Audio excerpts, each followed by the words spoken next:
ఆయన మిమ్మల్ని గురించి చింత కలిగి ఉన్నాడు. అంటే మీ విషయాలను గురించి ఆయన ఆలోచన కలిగి ఉన్నాడు. మీ సంగతులను ఆయన పట్టించుకుంటున్నాడు. ఆయన మిమ్మల్ని లక్ష్య పెట్టుచున్నాడు. గనుక మీ చింత యావత్తు ఆయన మీద వేయండి అనే మాట మొదటిగా మనకు కనపడింది. రెండవది, నిబ్బరమైన బుద్ధి గలవారై మెలకువగా ఉండుడి. నిబ్బరము, ప్రకృతి వికృతి అని మనం చదువుకున్న దానిలో వస్తుంది కదా. దువ్వు, దూరము. ప్రకృతి దూరము, వికృతి దువ్వు. దువ్వు అంటే తల దువ్వుడు కాదు. ప్రకృతి వికృతుల్లో దూరము అంటే దువ్వు. అట్లాగా సముద్రము ప్రకృతి, వికృతి సంద్రము. అట్లాగే నిర్భయము ప్రకృతి, నిర్భయము అంటే భయము లేని స్థితి. వికృతి నిబ్బరం. నిర్భయముగా ఉండు అంటే నిబ్బరంగా ఉండు. ఇక్కడ ఏం చెప్తున్నాడంటే రెండవ మాట, ఫస్ట్ మాట చెప్పాడు, ఆయన నీ విషయంలో ఆలోచిస్తున్నాడు, నీ సంగతిని ఆయన పట్టించుకున్నాడు, నిన్ను నిరంతరం ఆయన లక్ష్య పెట్టుచున్నాడు. ఎప్పుడో ఒకసారి కాదు, సంవత్సరానికో 6 నెలలకో 3 నెలలకో నెలకో వారానికో 10 రోజులకో రోజు మార్చి రోజో కాదు, నిరంతరం దేవుడు నిన్ను కనిపెడుతున్నాడు. స్తోత్రం చెప్పు. ఆయన నీ పరిస్థితులన్నిటినీ ఎరిగే ఉన్నాడు. నీ విషయంలో ఆయన సీరియస్గానే ఉన్నాడు, పట్టింపు లేకుండా లేడు. కానీ మనకున్న పరిస్థితులను బట్టి మనకు అలా అనిపిస్తుంది. అసలు దేవుడు నా గురించి పట్టించుకుంటున్నాడో లేదో, మనుషులు వదిలేసినట్టు దేవుడు కూడా నన్ను వదిలేశాడా, లేకపోతే దేవుడు కూడా నా మీద చిరాకు పుట్టిందా, చెదరేసిందా, దేవుడు కూడా నా మీద విరక్తి చెందాడా, ఏమో దేవుడు కూడా వదిలేసినట్టు ఉన్నాడు నన్ను. కొంతమంది అంటారు దేవుడు కూడా నా మీద జాలి పడట్లేదు అన్నయ్య అని. అసలు ఆ మాట క్రీస్తు యేసునందున్న ఒక విశ్వాసి అనడానికి వీల్లేదు. యేసు ప్రభుని ఎరగని ఒక అన్యజనుడు, అన్యజనురాలు ఆ మాట అంటే అందులో అర్థం ఉంది. ఎందుకంటే సత్యం వారికి తెలియదు గనక, వారు అజ్ఞాన దశలో ఉన్నారు గనక ఏది పడితే అది మాట్లాడతారు. క్రీస్తు యేసునందున్న మనం అలా మాట్లాడడానికి వీల్లేదు అంటుంది వాక్యం. ఎందుకంటే ఎప్పుడైతే నీవు సత్యవంతుని తెలుసుకున్నావో, ఆయన రెక్కల నీడకు వచ్చేసావో, ఇప్పుడు దేవుని ఎరుగుట ద్వారా ఆయన చేత ప్రత్యేకంగా నీవు ఎరుగబడినావు. ఇప్పుడు దేవుడు నీకు తెలుసు, ఇది ఎంత నిజమో దేవునికి నువ్వు ఇంకా బాగా తెలుసు. దేవుని విషయంలో నీకెంత సీరియస్నెస్ ఉందో, నీ విషయంలో దానికి ఇంకా 1000 రెట్లు ఎక్కువ దేవునికి చాలా సీరియస్నెస్ ఉంది. దేవుడు నిన్ను లక్ష్యము చేయుచున్నాడు అని స్పష్టంగా పరిశుద్ధాత్ముడు రాయించాడు. ఈ మాట ఎంతమంది నమ్ముతున్నారు? చేతులు ఎత్తండి. నేను నమ్ముతున్నాను అన్నయ్య అన్నోళ్ళు చేతులు ఎత్తాలి. సగం చేయి కాదు, సంపూర్ణంగా చేతులు ఎత్తండి. నిజంగా నమ్ముతున్నారు, డౌటే లేదు. చాలా వందనాలు. ఎప్పటికీ రానీయకండి, ఎందుకంటే అది నిజం, అక్షర సత్యం. నువ్వు ఎంత ఇబ్బందుల్లో ఉన్నావో తెలుసు, ఎంత ఆనందంలో ఉన్నావో తెలుసు, ఎంత విమర్శలో ఉన్నావో తెలుసు, ఎంత శోధింపబడుతున్నావో తెలుసు, ఎంత దుఃఖ సహితంగా ఉన్నావో తెలుసు, ఎంత ఆనందంగా ఉన్నావో తెలుసు, ఎంత తృణీకరింపబడ్డావో తెలుసు, ఎంత ఘనత పొందుతున్నావో తెలుసు, మొత్తం తెలుసు. నీ ఆకలి తెలుసు, ఆవేదన తెలుసు, వస్త్రహీనత తెలుసు, బలహీనత తెలుసు, నువ్వు మంచంలో ఉన్న సంగతి తెలుసు, లేదా నువ్వు ఆరోగ్యంగా తిరుగుతున్న సంగతి తెలుసు, నీ పిల్లలు ఏ స్థితిలో ఉన్నారో తెలుసు. మొత్తం నిన్ను గూర్చిన సంగతులన్నిటినీ ఆయన ఎరిగి ఉన్నాడు. అంతేకాకుండా నీ విషయంలో ఆయన చింత కలిగి ఉన్నాడు. కొంతమంది బాధపడతారు, కనీసం నా గురించి ఆలోచించే వాళ్ళు లేరన్నా. ఇతరుల సమస్యల గురించి నేను ఆలోచిస్తాను, కానీ అందరూ నన్ను వాడుకుంటారు, కానీ నన్ను ఒక మనిషిగా గుర్తించి నా గురించి ఆలోచించే వాళ్ళు కానీ, నా గురించి చింతపడే వాళ్ళు కానీ ఒకళ్ళు కూడా లేరన్నా అని కొంతమంది ఆవేదన పడుతూ ఉంటారు.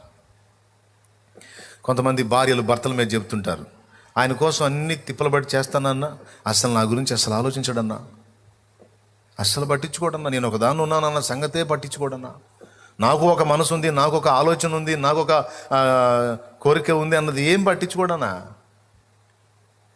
నన్ను ఒక యంత్రంలాగా చూస్తాడన్నా. చాలాసార్లు నాకు జీవితం మీద విరక్తి పడుతుంది అన్న ఆయన దెబ్బకి. అన్న తల్లులు ఉన్నారు.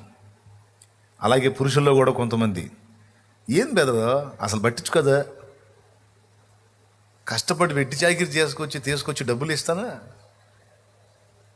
ఆ డబ్బులు తీసుకోవటం ఏందో, ఆ డబ్బులు లెక్కేసుకోవటం ఏందో, అవి ఇవి అని వాటి కట్టేయటం ఏందో. అరే నేను ఒకరిని మనిషిని ఉన్నాను, నాకంటూ కొన్ని ఆలోచనలు ఏం పట్టించుకోదా. సరే ఆమె సంగతి తీసే, ఇక మిగిలిన వాళ్ళల్లో పట్టించుకుంటారు ఎవరు లేరు. అసలు ఎందుకు బతుకుతుందని అర్థం కావట్లేదు బెదరు అనే బెదర్లు ఉన్నారు. ఎవరున్నారు? బెదర్లు ఉన్నారు. సిట్టర్లు కూడా ఉన్నారు అట్నే అనే సిట్టర్లు. ఏం చేద్దాం ఇప్పుడు? అందరు ఏడుపు అదే, పెద్దోళ్ళు పట్టించుకోవట్లేదని పిల్లలు ఏడుపు. అసలు మా మమ్మీ డాడీ అసలు పట్టించుకోవట్లేదు అంకుల్. ఏం అంకులు?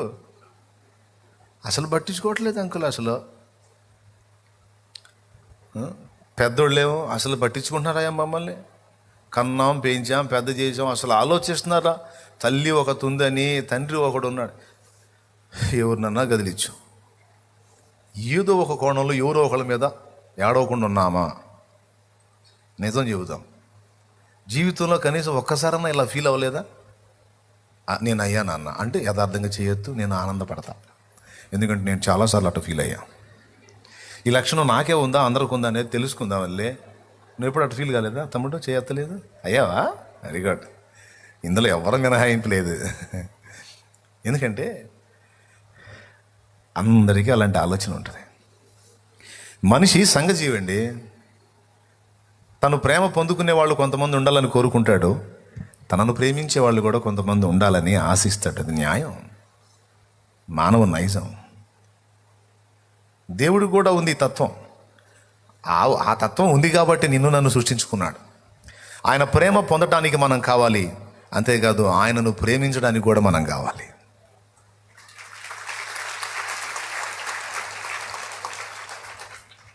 పొద్దంతా ఆ జాబ్ చేసో, ఆ వ్యాపారం చేసో, ఆ పని చేసో, ఇంటికి వచ్చేటప్పుడు సంచి నిండా ఆ కాయలు అవి ఇవి స్వీట్లు అవి ఇవి తీసుకొస్తాడా నాన్న? పాపం తను తినడు. అన్నీ తీసుకొని ఈ స్వీట్ మా వాడు చూస్తే ఇలా ఫీల్ అవుతాడు, మా అమ్మ ఈ తిండి చూస్తే ఇలా ఎగిరి గంతేస్తుందని అన్నీ ఆ పిల్లల రుచులన్నీ గుర్తించి అడిగడిగి అన్నీ కట్టించుకొని తీసుకొస్తాడు.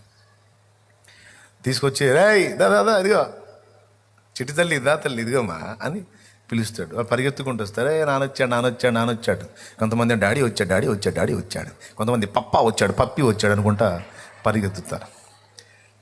పప్పా అని సరిగ్గా పలిగితే ఏం లేదు, లేకపోతే పప్పి అంటే కుక్క పిల్ల అయిపోతుంది మళ్ళీ. సో పరిగెత్తుకుంటూ వస్తారు. వచ్చిన వాళ్ళు కొంతమంది పిల్లలు, తెలివైన పిల్లలు ఏం చేస్తారు తెలుసా? మాకు ఈ స్వీట్లు ఈ తిప్పలు ఇవన్నీ పడింది మా నాన్న, ఆయన తినకుండా తెచ్చాడు పాపం మా నాన్న అని తండ్రిని బట్టి సంతోషపడి వాళ్ళు ఆయన ఇచ్చిన స్వీట్స్ తీసుకొని అలా చేయబట్టుకొని లాగి ఓ ముద్దు పెడతారు. అబ్బో ఇక ఈయనకు సుక్కలు కనపడతాయి. దేవునికి స్తోత్రం కలుగును గాక. అమ్మకు కూడా అంతే. అమ్మ తెచ్చావా? నువ్వు తెస్తావు, నాకు తెస్తావుగా నువ్వు అని ఒక్కొక్కళ్ళు అట్లా మాట్లాడతారు. అది ఆనందమే. కొంతమంది చురుకైన పిల్లలు ముద్దాడతారు. ఒకడు ఉంటాడు దుండగుడు, ఆ సంచులు లాక్కుంటాడు, వస్తాడు, ఇది వచ్చావా ఏందో ఆయన ఈయనకు బాగా ఉన్నట్టు. అది రాలేదా అది అంటే, ఒరేయ్ అది గుర్తు రాలేదురా, సరే లేదు ఒకట్లే అని పోతాడు. ఏదో డాడీ తెచ్చాడు అని సంతోషపడడు. కానీ తండ్రి తపనేంటి, తల్లి తపనేంటి? తను ప్రేమను పంచుతుంది, ఆ వైపు నుంచి కూడా అదే ప్రేమను ఆశిస్తుంది. దినమంతా చాకరీ చేసి వచ్చిన సంపాదనతో తీసుకొచ్చి బిడ్డకి పెడతారు. ఆ బిడ్డ నుంచి ఒక చిన్ని మాట, మా అమ్మ మంచిది, మా డాడీ మంచోడు, మా మమ్మీ మంచిది అని ఒక మాట, ఒక ముద్దో ప్రేమ. అలా ఎవ్వరూ లేరనుకో తన ప్రేమను పంచుకోవడానికి. అసలు బ్రతికే వేస్ట్ అనిపించింది. నన్ను గుర్తించేవాళ్ళు, నన్ను ప్రేమించేవాళ్ళు, నా గురించి ఆలోచించేవాళ్ళు, నన్ను పట్టించుకునేవాళ్ళు ఒక్కళ్ళు కూడా లేనప్పుడు నాకు జీవితం ఎందుకు? ఒకడు ఇంకొకడితో అన్నాడంట, 7 అంతస్తుల బిల్డింగ్ ఇస్తాను, 70 ఎకరాల పొలం ఇస్తాను, అందులో తోట ఇస్తాను, నీకు కావాల్సినవి అన్నీ ఇస్తాను, అందులో ఏది కావాలంటే అది నీకు ఏర్పాటు చేసి పెడతాను, అయితే ఒక్క షరతు, నువ్వు ఒక్కడివే అందులో ఉండాలి అన్నాడట. అప్పుడు ఇతను అన్నాడట, ఒక్క మనిషిని నాకు తోడివు, అలానే ఉంటాను అన్నాడట. ఒక్కరు కూడా తోడు ఇవ్వబడరు, నువ్వే ఉండాలంటే అందులో నేను ఉన్నా ఒకటే సచ్చినా ఒకటే నేను ఉండను అన్నాడట. ఏమన్నా అర్థమైందా మీకు? అంతే కదా. అది మన బ్రతుకు అర్థమైంది. ఏమన్నా ఉందా? ఎవ్వరు లేరు, మనమే ఉన్నాం. అష్టైశ్వర్యాలు ఉన్నాయి. ఏం చేసుకున్నా? ఇప్పుడు ఈ ప్రకారం ఆలోచించండి. అసలు మనిషి నైజం ఏంటో. తనను గురించి ఆలోచించే ఒక్క వ్యక్తి లేనప్పుడు ఆ వ్యక్తికి జీవితం ఒక చేదుగా అనిపిస్తుంది. ఏదో రూపంలో కొడుకుగానో, కూతురుగానో, తల్లిగానో, తండ్రిగానో, అన్నగానో, చెల్లిగానో, అక్కగానో, తమ్ముడుగానో, భర్తగానో, భార్యగానో, తనను గురించి కనీసం ఫ్రెండుగానో ఏదో ఒక రూపంలో తనను గురించి కనీసం రోజులో ఒక్కసారైనా ఆలోచించే ఒక్క వ్యక్తి కూడా ఒక వ్యక్తికి లేకపోతే ఆ వ్యక్తి ఎక్కువ కాలం జీవించరు. ఎంతమందికి అర్థమైంది? ఎక్కువ కాలం బతకరు. ఏదో ఒక రూపేణ తన గురించి ఆలోచించేవాళ్ళు, పట్టించుకునేవాళ్ళు, కనీసం ఉన్నాడా పోయాడా, ఎట్లా ఉంది, ఏమై ఉంది, ఎలా ఉంది అని కనీసం ఒక పూట ఒక క్షణమైనా ఆలోచిస్తారా అని ప్రతి మానవుని హృదయం కొట్టుమిట్టాడుతుంది. కొంతమందికి ఆశ తీరిద్ది, ఎందుకంటే వారి గురించి పట్టించుకునేవాళ్ళు, కనీసం రోజులో ఒక్కసారైనా గుర్తు చేసుకునేవాళ్ళు, పలకరించేవాళ్ళు కొందరు ఉంటారు. కొంతమందికి అలా ఉండరు. అలా ఉండని స్థితిలోనే ప్రాణం తీసుకోవాలని ఆత్మహత్య ప్రయత్నం చేస్తారు ఎక్కువ మంది. ఎందుకు చావాలనుకుంటున్నావు అని అడిగితే, అక్కోయ్ వినక్క విను, ఎందుకు చావాలనుకుంటున్నావు? నీకు కనపడదు, నాకెళ్ళి చూడండి. దేవుని గట్టిగా స్తోత్రం చెప్పండి. ఎక్కడొచ్చాగా? ఎక్కడో అక్క అట్లంటే నేను కనిపెడుతుంటా. మీరు ఎక్కడుందని పరిశోధన చేయడానికి ట్రై చేయవాకండి. అది ఎక్కడో ఉంటుంది, నేను పలకరిస్తాను, సరి చేసుకుంటుంది, లైన్లోకి వచ్చింది. ఏం చెప్తున్నాను ఆయన? చెప్పేవాడికి నీకే గుర్తు, లేకపోతే మాకేటి గుర్తుంటుంది అంటారా? ఆత్మహత్యలు చేసుకుంటారు కొంతమంది. ఎందుకు తెలుసా? నా గురించి ఆలోచించేవాళ్ళు ఎవరు లేరు, పట్టించుకునేవాళ్ళు, నన్ను ప్రేమించేవాళ్ళు ఎవ్వరు లేరు. ఇక ఎందుకు బతకాలి నేను? ఎవరి కోసం బతకాలి? అంటే మానవుడు సంఘజీవి. తన ప్రేమ పొందేవారు మాత్రమేగా తనను ప్రేమించేవారు కూడా కావాలని కోరుకుంటారు. ఒకవేళ వాళ్ళకి దేవుడి గురించి తెలియకపోతే వాళ్ళు ఖచ్చితంగా ప్రాణం తీసుకుంటారు. ఎందుకంటే జీవితం చేదుగా అనిపిస్తుంది. పొద్దు పొడిచింది, పొద్దు గూకింది, తెల్లారింది, రాత్రి అయ్యింది అన్నట్టే ఉంటుంది జీవితం. మీకు ఇష్టమా అట్లాంటి జీవితం? ఎంతమందికి ఇష్టం అలాంటి జీవితం? మిమ్మల్ని గురించి ఆలోచించే ఒక వ్యక్తి కూడా లేని జీవితం ఎంతమందికి ఇష్టం? కాదన్న, కనీసం ఒక్కరన్నా ఆలోచించేవాళ్ళు కావాలి. అదే జీవితం అన్నోళ్ళు చేయొద్దండి. ఒక్కళ్ళన్నా ఉండాలి కదా. కొంతమంది ఉంటారండి కుటుంబ సభ్యులు, వాడు బాడిగెద్దులాగా చాకిరీ చేస్తే చేయించుకొని అంతా తిని ఆనందించి ఎవరి తిప్పలో వాళ్ళు పడతా, వాడు ఎట్లున్నాడు, సచ్చాడా బతికాడా, మంచా చెడ్డా, ఉన్నాడా ఊడాడా, ఏం పట్టదో. పనికొచ్చి పైసలు తెచ్చే పని అయితే గౌరవం, పనికి రాకుండా అతని వల్ల ఏ ప్రయోజనం లేకపోతే అతను ఒక మనిషిగా కూడా గుర్తింపబడని దౌర్భాగ్యపు కుటుంబాలు కొన్ని ఉన్నాయి. కొంతమంది స్త్రీలను కూడా అంతే చూస్తారు కుటుంబాల్లో. పిల్లలు అమ్మ కని పెంచి పెద్ద చేసి నానా బాధలు పడి ఊడిగం చేసి ఒక అంతస్తు తీసుకొచ్చి వాళ్ళకంటూ జీవితాలు ఏర్పరిచిన తర్వాత మొన్న ఆ మధ్య వృద్ధాశ్రమానికి వెళితే ఆమెకి 4-5 పిల్లలట.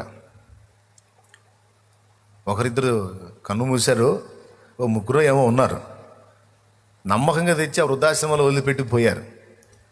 ఈ ఆశ్రమం నుంచి ఎప్పుడన్నా ఆమె తపన ఆగక ఫోన్ చేపిస్తే పొరపాటును కూడా ఫోన్ ఎత్తరంట. నేను వచ్చి సంవత్సరం దాటిపోయింది బాబు, ఇంతవరకు ఒక్కళ్ళు కూడా రాలేదు అని ఏడ్చింది ఆ తల్లి. ఇంతవరకు ఒక్కళ్ళు కూడా రాలేదయ్యా అని ఏడ్చింది. ఏమనాలా కుటుంబాలని? అదే అమ్మ కాస్తుంది అనుకో, అమ్మ పేరున ఓ 10 ఎకరాల పొలం ఉందనుకో, అమ్మకి బాగా బంగారం ఉందనుకో, అమ్మ పేరున అక్కడక్కడ 4-5 ఫ్లాట్లు ఉన్నాయనుకో, అమ్మా లమ్మా లమ్మోయ్ అనుకుంటే వెంటబడతారు. అది గాజేసిన దాకా. అంటే మేము అందరినీ కాదులేండి, కొంతమంది దుర్మార్గపు పిల్లలు ఉన్నారు, వాళ్ళ సంగతి చెబుతున్నా. అదంతా వైనం చేసిన దాకా ఇక అమ్మలేదు గిమ్మలేదు, ఎవడు పనికి వచ్చింది? పాపం నమ్మి వైనం చేస్తే అంతా తీసేసుకొని అమ్మ ఇచ్చినవన్నీ కావాలి, అమ్మ మాత్రం బరువు. నలుగురు ఉంటే కోడలు అంటది, అవునండి ఆమె మిమ్మల్నే గందా అయింది, మిగిలిన గుంపును కనలేదా? ఎంతకాలం మమ్మల్ని పీడిస్తుంది దురాత్మలాగా? ఆ మిగిలిన 2 కొంపలు ఉన్నాయి, ఆ కొంపలు కూడా పంపించండి, మేమే చేయాలా ఏంటి? పంచుకున్నారుగా అందరు బాగానే.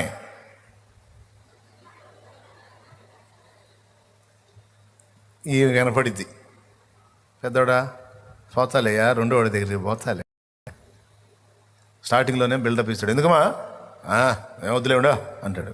ఇంకో 2 డోసులు పడింది అనుకో, ఏదమ్మా మరి ఏంది, నేను నాలాగా వాళ్ళు కూడా పుట్టారుగా, హలో అరే నేను మొన్ననే చెప్పా కదరా పోతారా, సరే ఇప్పుడు చెబుతున్నా పో. అమ్మ బరువు అయి ఇళ్ళమ్మడి తిప్పుతారండి, వాడికి బాధ్యత ఉంది, వీడికి బాధ్యత ఉంది, వాడికి బాధ్యత ఉందని. ఏమరా బాబా, ఏమ్మా కోడలమ్మా, నీకు అదే వచ్చిందిగమ్మా రేపు. మా నాన్న చెప్పేవాడు ఎప్పుడు చెప్పాడయ్యా జాగ్రత్త, ఆ తాతకు పెట్టిన బొచ్చే ప్లేట్ అండి. బొచ్చ అంటే మీ భాషలో ఏమంటారు మరి నాకు తెలీదు, కొంచెం వెటకారంగా చెప్పారు పెద్దోళ్ళు. తాతకు పెట్టిన తరతరాలు తప్పదు, వారసత్వ సంపదలాగా వచ్చింది. జాగ్రత్తగా ఉండాలి. నాన్న చెప్పేవాడు, మనం ఎట్లా చూస్తామో మనకు కూడా అదే గతులు వస్తారా, జాగ్రత్త అని. స్తోత్రం చెప్పండి. తల్లి పనికి వస్తే తల్లి ఉంచబడిద్ది, తల్లి పనికి రాకపోతే పట్టింపులోకి రాదు. తండ్రి బతుకు అంతే. తల్లి తండ్రి సంగతే కాదండి, ఏ మనుషుడైనా అవతల ఉపయోగపడ్డంత వరకే ప్రేమించేవాళ్ళు కొంతమంది ఉంటారు, ఉపయోగపడని స్థితిలో పడిపోయినా కొంతమంది యథార్థంగా ప్రేమించే వాళ్ళు ఉంటారు. నేను అచ్చంగా తల్లిదండ్రిని చూడని వాళ్ళ గురించి ఎక్కువ ఎందుకు మాట్లాడుతాను, చూసేవాళ్ళు కూడా ఉన్నారు. తల్లిదండ్రిని గుండెల్లో పెట్టుకుని కాచుకునే కొడుకులు ఉన్నారు, కూతుళ్ళు ఉన్నారు, బంగారంలో చూసుకునే బిడ్డలు ఉన్నారు. అయితే సగం ఉన్నారు, సగం ఇందాక నేను చెప్పినాడు, సగానికి పైన ఉన్నారు. ఇందాక నేను చెప్పిన రకాలు సగం అని చెప్పలేనులే కానీ 3 భాగాలు ఉన్నారు. ఇప్పుడు ఇంతకు మాకేం చెబుతున్నారో, నువ్వు గోల ఏంది నీ గోల అనకండి. మనల గురించి ఆలోచించే మనిషి అంటూ ఒక మనిషి లేనప్పుడు మనకు బ్రతుకు చేదైద్దా లేదా? ఖచ్చితంగా చేదే. సో ఏ రూపాయినైనా మన గురించి ఆలోచించే ఒక వ్యక్తి కావాలి. మరి ఏం చేద్దాం? కొంతమందికి అవకాశం ఉంది, కొంతమందికి లేదు. మరి వాళ్ళందరికీ చావాల్సిందేనా అంటే అవసరం లేదు అంటుంది ఇందాక చదివిన వాక్. నీ కొడుకు నిన్ను తల్లి అని గుర్తించకపోయినా, నీ కొడుకు నిన్ను తండ్రి అని పట్టించుకోకపోయినా, నీ తోడబుట్టిన వారు అన్నా చెల్లి తమ్ముడు అక్క అని నిన్ను లక్ష్య పెట్టకపోయినా, నిన్ను కన్నవాళ్ళు నిన్ను వదిలేసి వెళ్ళిపోయినా, లేకపోతే కాలం చేసినా అంటే కన్ను మూసినా, నువ్వు ఎవరికి ఏమీ కాకపోయినా, ఒక్క మాట, నిన్ను తన చేతులతో నిర్మించుకున్న సృష్టికర్త ఒకడున్నాడు. అందరికీ నువ్వు బరువైన భారమైన ఆయనకు నువ్వు బరువు కాదు. అందరికీ నువ్వు ఏమీ కాకపోయినా ఆయనకు మాత్రం ఖచ్చితంగా నువ్వు బిడ్డవి. నువ్వు బిడ్డవి. ఎవ్వరు నిన్ను లక్ష్య పెట్టకపోయినా, ఎవ్వరు నిన్ను గురించి ఆలోచించకపోయినా, నిన్ను సీరియస్గా లక్ష్య పెట్టేవాడు, నిన్ను అరచేతుల్లో చెక్కుకున్నవాడు యేసయ్య ఉన్నాడు. కాబట్టి ప్రియమైన బిడ్డలారా, ఇక్కడ కూర్చున్న వాళ్ళు కావచ్చు, లైవ్లో చూస్తున్న వాళ్ళు కావచ్చు, తర్వాత ఇది అప్లోడ్ అయినాక చూసేవాళ్ళు కూడా కావచ్చు, ఈ మాట గుర్తుపెట్టుకోండి. నా గురించి ఎవరూ ఆలోచించట్లేదు, నన్ను ఎవరూ పట్టించుకోవటం లేదు, నేను ఏమైపోతున్నానని కనీసం నన్ను అర్థం చేసుకునే వాళ్ళు లేరు, నేను ఎందుకు బతకాలి, సస్తే బాగుండు కదా అని అనుకునే వారలారా, మీ విషయమై చింతించువాడు ఒకడున్నాడు, ఆయన పేరు నజరేయుడు యేసు. మీ కొరకు విజ్ఞాపన చేసేవాడు ఆయన. మీ విషయంలో దృష్టి నిలిపి నిన్ను విడువక ఎడబాయక భూమి మీద నీకు తోడై ఉన్నవాడు ఒకడున్నాడు, ఆయన పరిశుద్ధాత్మ దేవుడు. నిన్నెంతో ప్రేమించే తండ్రి ఉన్నాడు, ఆయన పరలోకపు తండ్రి. ఆ త్రిత్వం, త్రియేకుడు నీ కోసం ఉన్నాడు. ఆయన నీకు భరోసా ఇస్తాడు. ఏమన్నా తెలుసా? ఏ వెర్రి ముఖమా నువ్వు, ఒట్ట పిచ్చి ముఖంలాగా ఉన్నావు నువ్వు. మధ్యలో ఏర్పడిన బంధాలు మధ్యలో తెగిపోతాయి, ఎప్పటికీ తెగిపోని బంధం మనదమ్మా అంటాడు ఆయన. నాయనా, ఎప్పటికీ తెగిపోని బంధం మనది నాన్న. నువ్వు ఎందుకురా వాళ్ళు వీళ్ళు పట్టించుకోలేదని బాధపడతావు? నేను లేనా? ఎంతవరకు ఉంటారు నాన్న వాళ్ళు? నీ ఉనికికి కారణం నేను, నీ గమనానికి కారణం నేను, నీ ముగింపుకు కర్తను నేను. నీ ఆరంభం నాతోనే, నీ గమనం నాతోనే, నీ ముగింపు తర్వాత కూడా నాతోనే. కాబట్టి తాత్కాలికమైన వాటి కోసం ఎందుకు నన్ను అంత వేదన పడతావు అంటాడు. నాకు తెలియదు మరి ఎవరున్నారో ఇక్కడ ఆ పరిస్థితుల్లో. ఈ కూర్చున్న వాళ్ళలో ఉన్నారో, ఆ చూసే వాళ్ళలో ఉన్నారో, ఎవరున్నారో నాకైతే తెలియదు. కానీ దేవుడు స్పష్టంగా ఈ మాట పలికిస్తున్నాడు. అది వాళ్ళకి చేరిద్దని నా నమ్మకం. దేవునికి స్తోత్రం కలుగును గాక. చెప్పు, గట్టిగా చెప్పు. ఇంకొకసారి చెప్పేదా? నిన్ను లక్ష్య పెట్టేవాడు ఒకడున్నాడు. ఎవ్వరు ఆలోచించకపోయినా నీ గురించి ఆలోచిస్తాడు. నీ గురించి సంతోషపడుతుంటాడు. నీకు మైండ్ ఉండి నువ్వు ఆయనకు అందుబాటులోకి రాగలిగితే ఏ మనిషి అయినా నీ గురించి విసుక్కుంటాడేమో, కానీ విసుక్కోకుండా నువ్వు ఎంతసేపు కూర్చొని మాట్లాడతానంటే అంతసేపు నీతో గడపడానికి ఇష్టపడే దేవుడు యేసయ్య ఉన్నాడు. ఆయన్ని గుర్తుపెట్టిన వాళ్ళు చాలామంది ఆత్మహత్యలను ఆపేసుకొని హాయిగా బతుకుతున్నారు. యేసు చాలు అని. నేను కూడా ఎప్పుడో ఫిక్స్ అయిపోయాదే. నా వారు ఎవరున్నా నీ తోడు సరిరారు, నా వారు ఎవరున్నా నీ తోడు సరిరారు. చేసి ఉన్న భాషలను చిత్రముగా మరచేరు, చేసి ఉన్న భాషలను చిత్రముగా మరచేరు. ఈ లోక బంధాలన్నీ తెగిపోను ఒకనాడు, ఈ లోక బంధాలన్నీ తెగిపోను ఒకనాడు. నా తండ్రి మన అనుబంధం విడిపోదు ఏనాడు, నా తండ్రి మన అనుబంధం విడిపోదు ఏనాడు, విడిపోదు ఏనాడు. యేసుని అనురాగం నిజమైన మమకారం చూపున ఎవరైనా ఈ బ్రతుకులో దొరుకున ఎందైనా ఈ జగతిలో. యేసుని అనురాగం